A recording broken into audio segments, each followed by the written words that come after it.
my book is finally done. Mr. Reagan. If you like Twilight Zone, or if you like Black Mirror, you will really love these stories. It is called, prepare yourselves, Straight White Christian Man.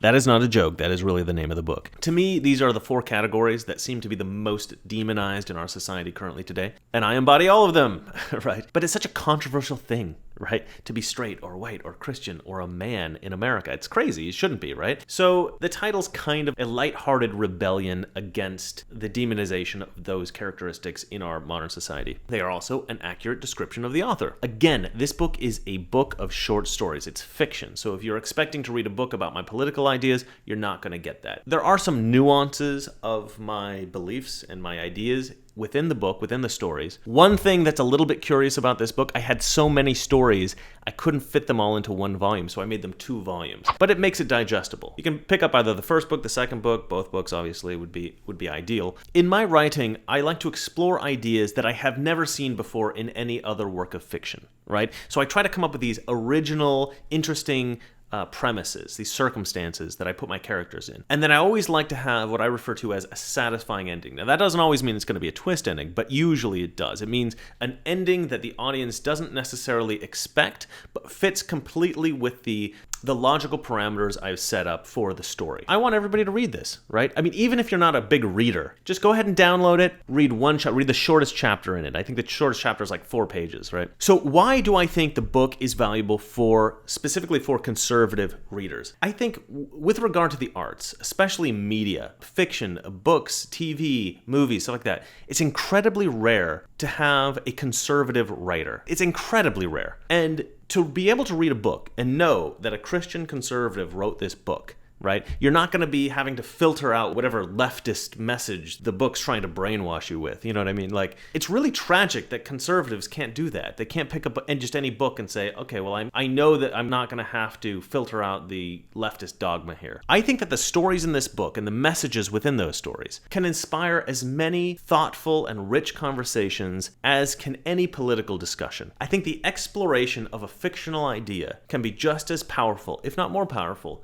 than the exploration of current political ideas. So please check out the book. Let me know what you think. I'd like as many people as possible to read it, comment on it. I want to hear what you guys think. All right, that's it for me. I'm not going to go on about this book anymore, but I've hit 5,000 subscribers, so I can't thank you guys enough. I mean, honestly, like, when I started doing this channel, I didn't think that it was going to blow up really in any way. I thought that I would find a few people here or there that I would be able to have a conversation with. And at first I did. There was a sort of slow trickling, and then it kind of blew up with one of the Jordan Peterson reaction videos, and then it blew up even more. Occasionally I hit on a subject or hit on a thing where just everybody starts to watch the video and chime in and stuff like that. And I'm getting this steady growth on the channel. And I love it. I am starting to actually think that I may actually be able to, in some way, in some very small way, start to help to try to change the world a little bit, right?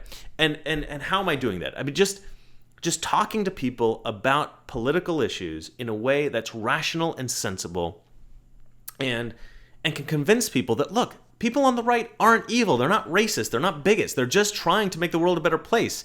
You know, we've been labeled these horrible labels for so long. And the really horrible thing about it, it's not that we're being attacked. I mean, that's bad enough.